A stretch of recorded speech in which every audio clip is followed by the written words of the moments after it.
Hey guys, welcome to Source Point. आज हम लोग डिस्कस करने वाले हैं विजन एक्स की करंट अफेयर्स जो कि हमारी अगस्त मंथ की है। तो चलिए देख लेते हैं। यहाँ पे हम लोग डिस्कस कर रहे हैं इकोनॉमी के लेसन। तो इकोनॉमी में यहाँ पे दो टॉपिक बची हुई है, gold mining in India and software as a service. तो इसके बाद जितनी भी शॉर्ट्स न्यूज़ है उसे हम लोग कंप्लीट करेंगे। तो चलिए रेस्ट ऑफ द टॉपिक को आज हम लोग कंप्लीट कर लेते हैं, जिसके साथ इकोनॉमी का पार्ट हमारा कंप्लीट हो जाएगा। गोल्ड माइनिंग इन इंडिया की अगर हम लोग बात करें तो ये न्यूज़ में क्यों है, क्योंकि देखिए सेंट्रल गवर्नमेंट के द्वारा ये प्लान किया जा रहा है कि एक रोड मैप बनाया जाएगा, जिससे कि कहाँ कहाँ पे गोल्ड बियरिंग रीजन है उसको यहाँ पे देखा जाएगा कि कहाँ कहाँ हमारे देश में गोल्ड जो है उसका उत्पादन हो सकता है या फिर गोल्ड माइनिंग हो सकती है। उसको यहाँ पे 2030 तक डेवलप करने की कोशिश की जाएगी और हमारे देश को यहाँ पे गोल्ड प्रोडक्शन में बूस्ट करने की कोशिश की जाएगी विद द प्राइवेट पार्टिसिपेशन। क्योंकि यहाँ पे प्राइवेट पार्टिसिपेशन किया जा रहा है तो ये हम लोग समझ सकते हैं कि चलिए ठीक है, ये एक अच्छी यहाँ पे हम लोग इंडिकेशन देख सकते हैं, जिससे कि प्राइवेट पार्टिसिपेशन होगा तो होपफुली वर्क जो है वो यहाँ पे बेटर तरीके से हो पाएगा और जो भी यहाँ पे प्लान है वो अच्छे तरीके से आगे बढ़ पाएगा। तो इसलिए अब हमारे देश को यहाँ पे गोल्ड प्रोडक्शन में भी सफिशिएंट बनना है। तो चलिए ठीक है, ये एक अच्छी मूव है जिसमें कि हम लोग देख सकते हैं। तो अब यहाँ पे बात हो चुकी है, तो इसके लिए आपको हमारे देश में समझना होगा कि हमारे देश में गोल्ड इंडस्ट्री कैसी है और हमारे देश में क्या हाल चाल है। तो आप सबसे पहले देखो कि इंडिया जो है वो वर्ल्ड की सेकेंड बिगेस्ट कंज्यूमर है गोल्ड। यानी कि हम लोग जो है, हमारे यहाँ जो लोग हैं, हर एक घर में आप देख सकते हो कि मम्मी हो गई या फिर कोई भी हो गई, गोल्ड सबको पसंद होता है। तो गोल्ड यहाँ पे आपको देखो कि सेकेंड बिगेस्ट कंज्यूमर है गोल्ड आफ्टर चाइना।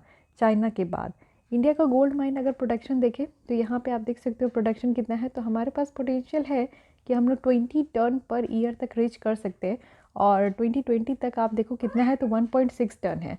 तो इसको और इंक्रीज़ करके 20 टन पर ईयर हमें बढ़ाना है। हमारे यहाँ इतना पोटेंशियल है, तो इस पोटेंशियल पे काम करने के लिए कहा जा रहा है। साथ ही गोल्ड रिजर्व्स और रिसोर्सेज की बात करें तो जैसे कि यहाँ पे national minor mineral inventory data के द्वारा बताया जा रहा है, टोटल जो गोल्ड और रिजर्व है हमारे देश में वो एस्टिमेट किया गया है कि 501 मिलियन टन्स तक है। तो इसको भी ध्यान में रखना है।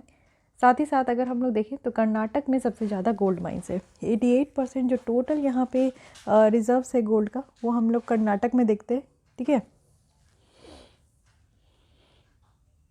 इसके अलावा अगर हम लोग देखें तो यहाँ पे आप देख सकते हो कि धारवाड़ क्रैटन है जो कि मोस्ट सिग्निफिकेंट जियोलॉजिकल फॉर्मेशन है फॉर गोल्ड मिनरलाइजेशन। तो इसके बारे में भी यहाँ पे कहा जा रहा है। अगर देखें तो ओवर 50% जो गोल्ड मिनरल रिसोर्सेज है, इट मीन्स कि गोल्ड डिपॉजिट अगर हम लोग देखें तो वो इकोनॉमिकली काफ़ी वेबल है हमारे देश में। और ये कहाँ लोकेटेड है तो कर्नाटक में।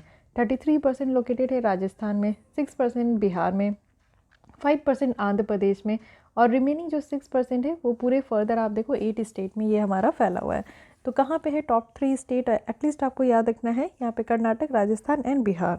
साथ ही इंडिया का गोल्ड इंपोर्ट देखें तो हम लोग ये भी चीज़ देख सकते हैं कि हमारे देश में लोग इतना ज़्यादा गोल्ड को पसंद करते हैं, तो हम लोग यहाँ पे गोल्ड इंपोर्ट पे भी ध्यान दे रहे हैं।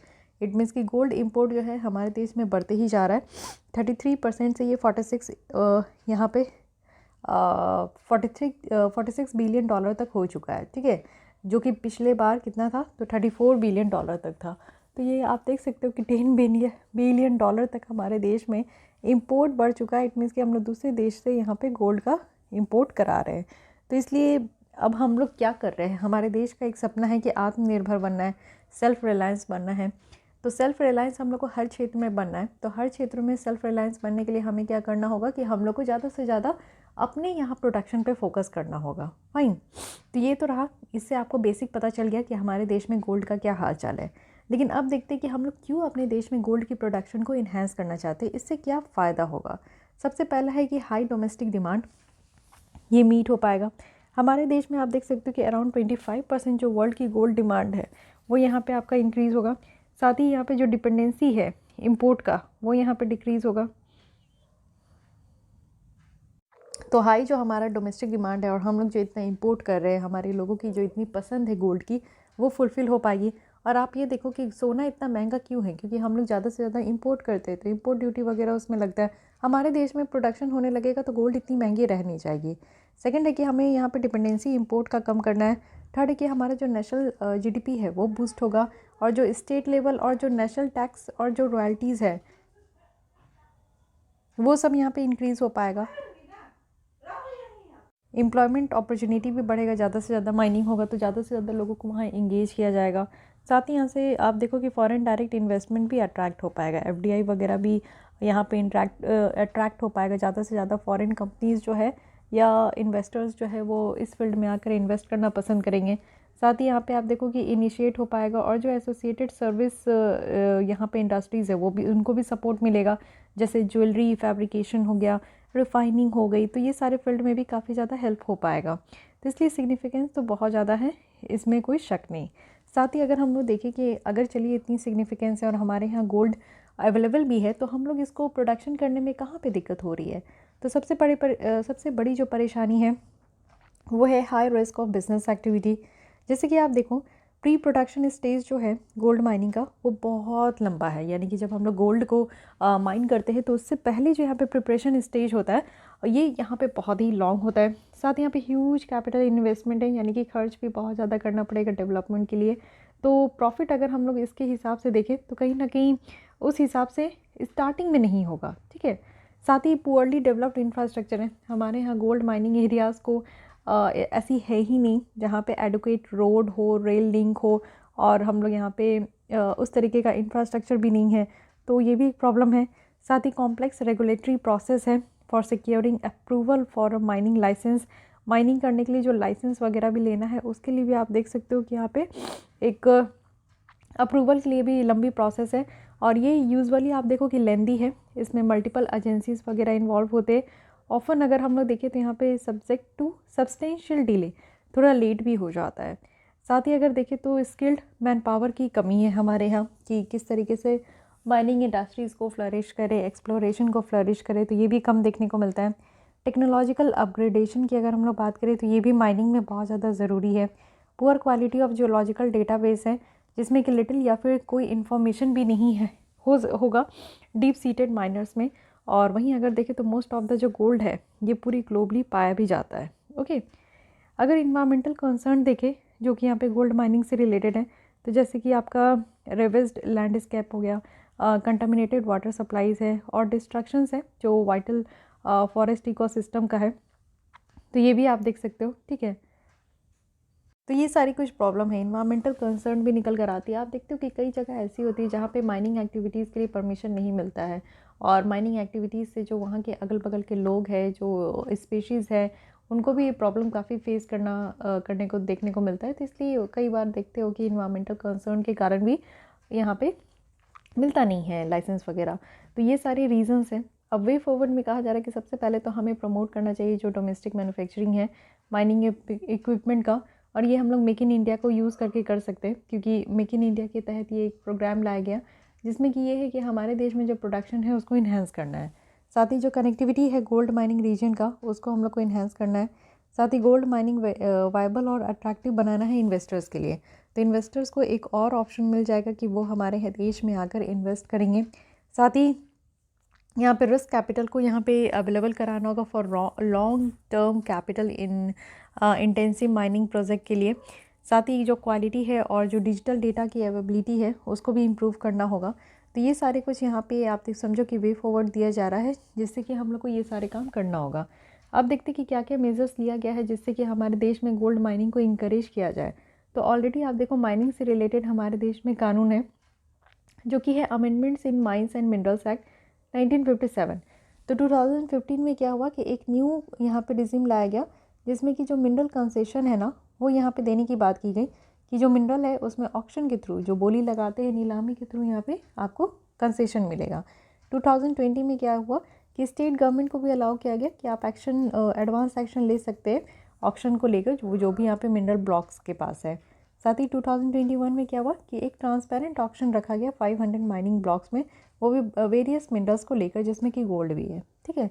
नेशनल मिनरल अगर एक्सप्लोरेशन पॉलिसी की अगर हम लोग बात करें जो कि 2016 का है, तो उसका एम है कि हमें यहाँ पे नॉन फ्यूल और नॉन कोल माइनिंग एक्सप्लोरेशन पे ध्यान देना है, जिसमें कि प्राइवेट कंपनीज़ को अलाउ करें और इसके थ्रू क्या हो कि एक ट्रांसपेरेंट बिडिंग प्रोसेस जो है उसमें हम लोग इंटर कर सकें। नेशनल मिनरल पॉलिसी भी है 2019 का जिसमें कि ज़्यादा से ज़्यादा स्ट्रीमलाइन परमिट अवार्ड दिया जा रहा है, जिसमें कि सिंपल, ट्रांसपेरेंट और अकाउंटेबल प्रोसेस हो। साथ ही मिनरल्स रूल्स 2015 है, जिसको 2021 में अमेंड किया गया, और ऑक्शन वगैरह को अलाउ किया गया कि नीलामी के थ्रू जो है ऑक्शन का यहाँ पे काम, ऑक्शंस के थ्रू जो है जो भी लोग यहाँ पे मीन्स जो डीप सीटेड मिनरल्स में लाइसेंस लेना चाहते तो उनको मिल सके। और 100% FDI है। इट मीन्स कि जो फॉरेन डायरेक्ट इन्वेस्टमेंट है वो इस फील्ड में वो भी आपका परमिट किया गया है, और वो भी ऑटोमेटिक रूट से। तो FDI जो है वो मेनली आप लोग देखते हो 2 रूट से आता है, 2 रूट्स है। एक है automatic routes and second one is government route. So automatic route where कहीं पे भी आपको परमिशन लेने की ज़रूरत नहीं है, एंड गवर्नमेंट रूट जहाँ पे आपका गवर्नमेंट की approval is very much important. Okay, so ये सारे यहाँ पे आप देख सकते हो मेजर्स है जो कि इंडिया में लिया गया है फॉर इन्हेंसिंग माइनिंग। ओके, और साथ ही आप देखो इंडिया का गोल्ड माइंस कहाँ कहाँ है, तो गोल्ड माइंस का यहाँ पे आपका दिया गया है। सो सी कर्नाटक में अगर हम लोग बात करें तो रायचूर है और कोलर है। देन यहाँ पे आंध्र प्रदेश में चित्तौड़ भी है जहाँ पे गोल्ड पाए जाते होंगे। इसके अलावा so these are the only reason, और कुछ यहाँ छोटे मोटे होंगे भी, ठीक है। And did you know gold mining in India dates back to the first millennium BC and throughout the 20th century, जो कि डोमिनेटेड किससे था, कोल और गोल्ड फील्ड से। So this is something which is related to your GK। Okay, so I hope you like this article, gold mining in India, where you are now aware with gold industry in India, how our gold industry is working in India, and where we land, what are the positions of India in world. Okay, then significance of enhancing, कि यहाँ पे क्या क्या significance हो सकता है for enhancing domestic gold productions and where gold is found. And next one is challenges. What are the challenges by which we are not enhancing our domestic production. So what are the challenges, what are the barriers we have discussed. And next one is way forward with wonderful measures and wonderful suggestions that what we need to do in future. Okay, coming to the next article, that is software as a service. So why this is in news, so एक report है जिसका title है India the next global SaaS capital. So this report is released by Confederations of Indian Industry, और ये highlight करते हैं कि India का जो सास इंडस्ट्री है which is very which has unique value and enormous impact, जो कि यहाँ पे इंडियन का सास के द्वारा क्रिएट किया गया है। अगर हम लोग सास की बात करें which is software as a service, it means कि एक सॉफ्टवेयर डिस्ट्रीब्यूशन मॉडल है जहाँ पे क्लाउड प्रोवाइडर होस्ट एप्लीकेशंस है, और ये अवेलेबल होते हैं इंड यूज़र्स को। Who are the end users? End users means a user who finally avail the service. Okay, and the user over the internet who are using the internet. For example, इसमें आप देखो वो सारे service है which is provided by Google Workforce and Workspace and then Adobe Creating Cloud and then GitHub. So these are the service which is provided by these companies. अब SaaS की की features देखें तो ये rented from a software vendor, ठीक है, जो यहाँ पे टेक्निकल सपोर्ट प्रोवाइड करते हैं।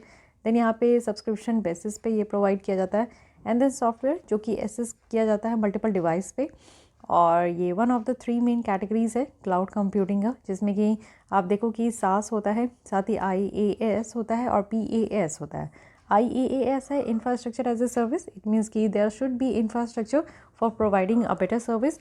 And platform as a service, it means there must be a platform where the service can be provided and the better service can be provided over the internet.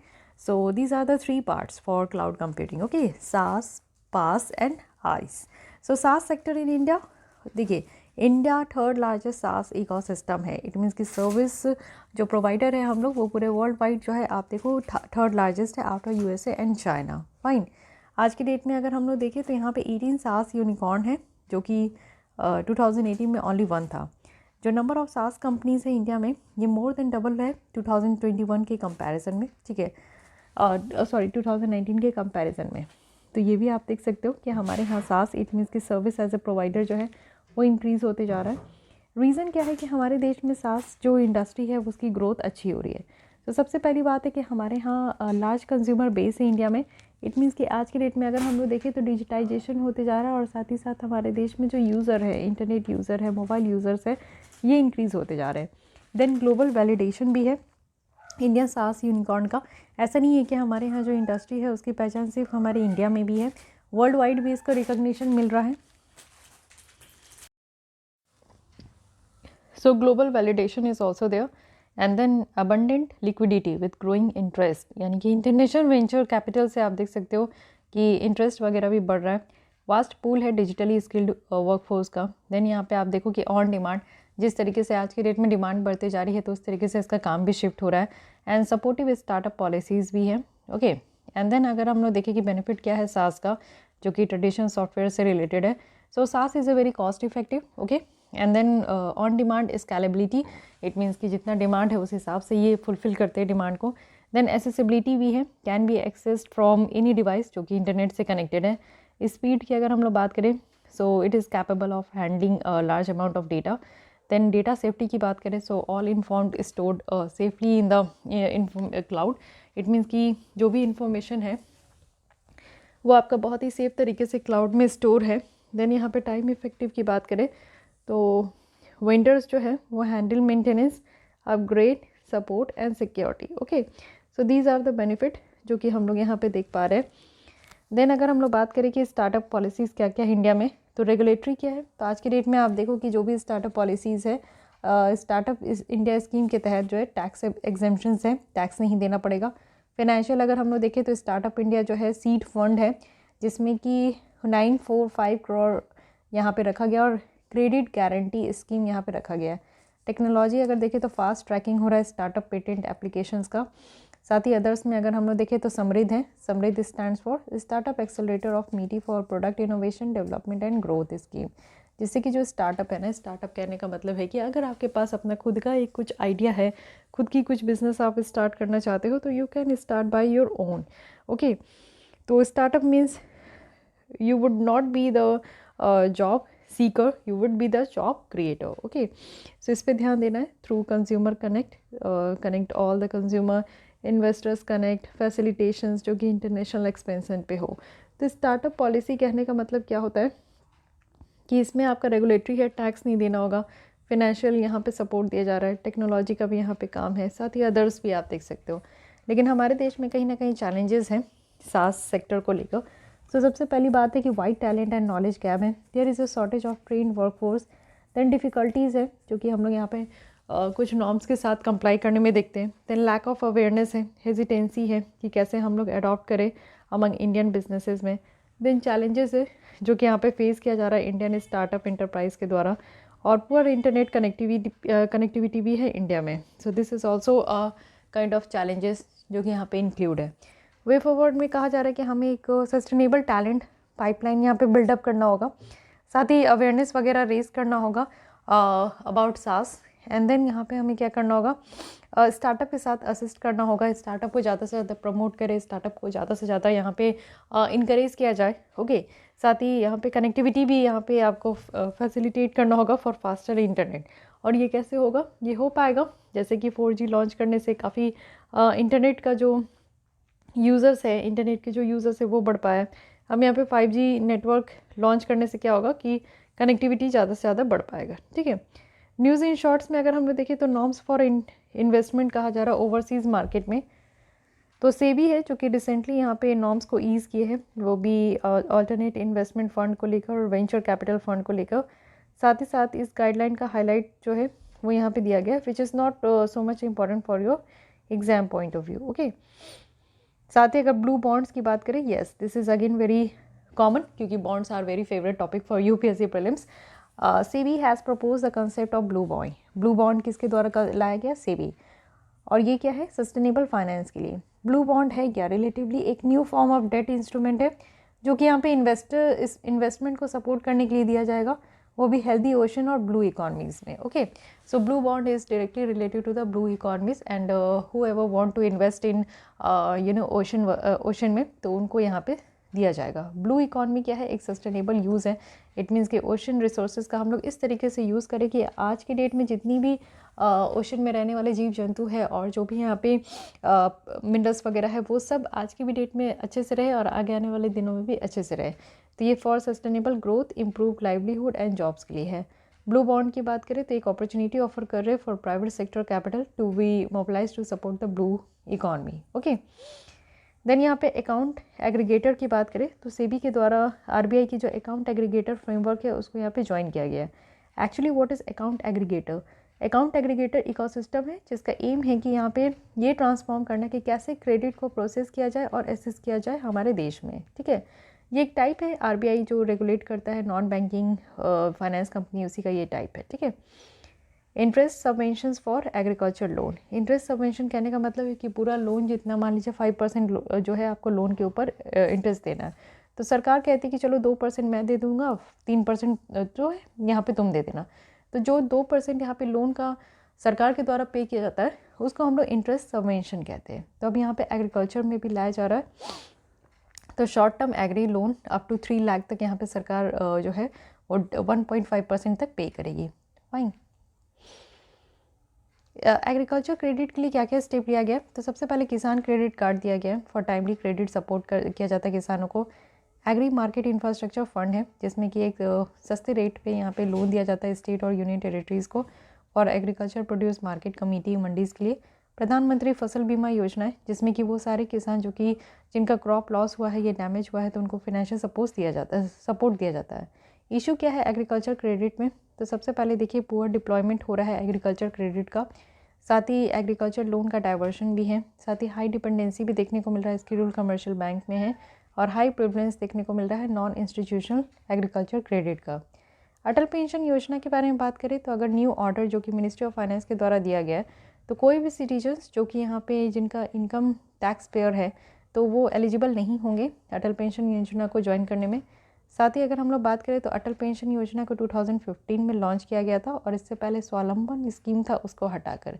इससे क्या है कि एक universal social security system लाया गया सारे Indians के लिए, स्पेशली जो गरीब लोग हैं, अंडर प्रिविलेज्ड है और जो वर्कर्स है जो कि अनऑर्गेनाइज सेक्टर्स में काम करते हैं, वो सारे बैंक अकाउंट होल्डर जिनका एज 18 से 40 ईयर्स तक है वो अटल पेंशन योजना को ज्वाइन कर सकते हैं।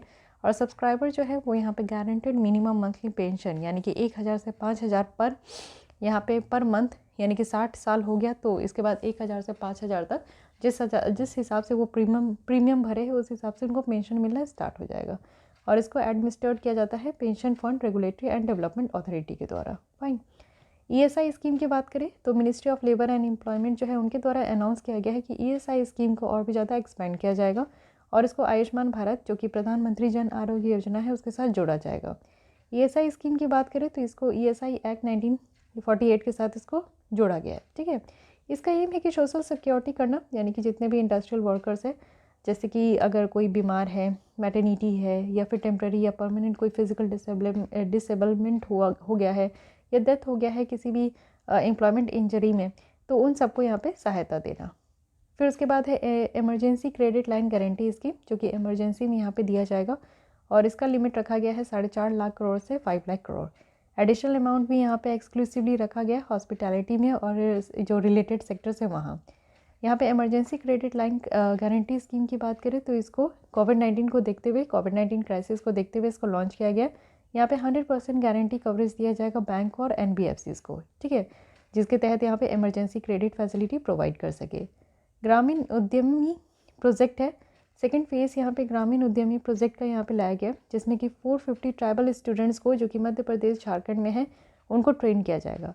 ये ग्रामीण उद्यमी प्रोजेक्ट जो है इसको फंड किया गया है नेशनल स्किल डेवलपमेंट कॉर्पोरेशन के द्वारा, जिसका एम है कि स्किल ट्रेनिंग को ऑगमेंट करना है, यानी कि ज़्यादा से ज़्यादा ट्राइबल कम्युनिटीज़ को यहाँ पे स्किल वगैरह प्रोवाइड करना है, ठीक है। फिर है marine product export development authority है, मिप्डा इसको कहते हैं। रिसेंटली 50 साल पूरा हो गया है, ठीक है। तो यहाँ पे 4 प्रपोजल रखा गया। सबसे पहले कहा गया कि 20 मार्केट यहाँ पे आइडेंटिफाई करना है जो कि 90% एक्सपोर्ट में कंट्रीब्यूट करती है। सेकंड है कि state wise export development plan होना चाहिए। थर्ड है कि यहाँ पे एक्सपोर्ट हमें बढ़ाना है $20 बिलियन तक वो भी नेक्स्ट 5 ईयर में। और फोर्थ है कि यहाँ पे लाइवलीहुड जो फिशरमैन का है उसे और भी बेटर बनाना है, ठीक है। इसके अलावा देखिए ये एक स्टैट्यूटरी बॉडी है तो इसमें ध्यान देना है। साथ ही इंडिया की मैरीन इंडस्ट्री की बात करें तो हम लोग सेकेंड लार्जेस्ट फिश प्रोड्यूसर है और आज के डेट में हम लोग जो एक्सपोर्ट कर रहे हैं वो 120 कंट्री से ज़्यादा एक्सपोर्ट कर रहे हैं, ठीक है। प्रोडक्शन ऑफ जूट की बात करें तो जैसे कि थर्ड एडवाइस दिया गया है ministry of agriculture and farmers welfare के द्वारा, तो इंडिया का जो जूट इकॉनमी है वो डिक्लाइन हो गया है ऐसा बताया जा रहा है। तो ओवर द ईयर अगर देखें तो एवरेज एरिया जो जूट कल्टिवेशन के अंदर है वो भी डिक्लाइन हुआ है। प्रोडक्शन और एरिया देखें बांग्लादेश में तो वो यहाँ पर राइज हुआ है। रीज़न क्या है? रीज़न है कि मार्केट नहीं है, गवर्नमेंट प्रोक्योरमेंट की कमी है, पुअर इंफ्रास्ट्रक्चर है। तो ये सब है। जूट अगर देखें तो इसको गोल्डन फाइबर भी कहते हैं। ये लॉन्ग, सॉफ्ट और शाइनिंग नेचुरल फाइबर भी होता है। साथ ही अगर देखें तो इसको ह्यूमिड क्लाइमेट की ज़रूरत है। टेम्परेचर जो है वो 24 से 38 डिग्री सेल्सियस तक है। मिनिमम रेनफॉल कितना है, तो 1000 मिलीमीटर तक रेनफॉल की ज़रूरत है। हमारे देश में आप देखो जूट इंडस्ट्री को यहाँ पे और बेटर बनाने के लिए क्या किया जाता है, मैंडेटरी पैकेजिंग की जा रही है जूट मटेरियल का, और 100% फूड ग्रेन्स जो है आज के डेट में, और मिनिमम आप देखो 20% शुगर है। गोल्डन फाइबर रेवोल्यूशन है, जूट मार्क इंडिया का लोगो है, जूट आई केयर है जो कि यहाँ पे सर्टिफाइड सीड वगैरह यूज़ कर रहे हैं। फाइन, ये आप देख सकते हो कि कौन सी स्टेट है जो कि लार्जेस्ट प्रोड्यूसर है जूट का, तो ये है वेस्ट बंगाल। फाइन, फिर आप देखो उड़ान स्कीम है जो कि 5 साल पूरे हो गए हैं। तो उड़ान एक रीजनल कनेक्टिविटी स्कीम है जिसमें कि रीजनल एयर कनेक्टिविटी है और एयर ट्रैवल को एफोर्डेबल बनाया जा रहा है। साथ ही इसको 2016 में लाया गया था, और एयरपोर्ट अथॉरिटी ऑफ इंडिया जो है ये इम्प्लीमेंटिंग एजेंसी है। यहाँ पर रीजनल कनेक्टिविटी फंड भी लाया गया जिसमें कि यहाँ पे जो डोमेस्टिक फ़्लाइट को ओपन किया जा रहा है, और इसका एक टैगलाइन था कि हवाई चप्पल वाले भी हवाई जहाज़ की यात्रा करेंगे, तो उनके लिए यहाँ पे फंड वगैरह भी क्रिएट किया गया है। ठीक है, लास्ट 5 ईयर में आप देखो तो उड़ान में क्या है कि रीजनल एयर कनेक्टिविटी बहुत ही ज़्यादा इंक्रीज़ हो चुका है।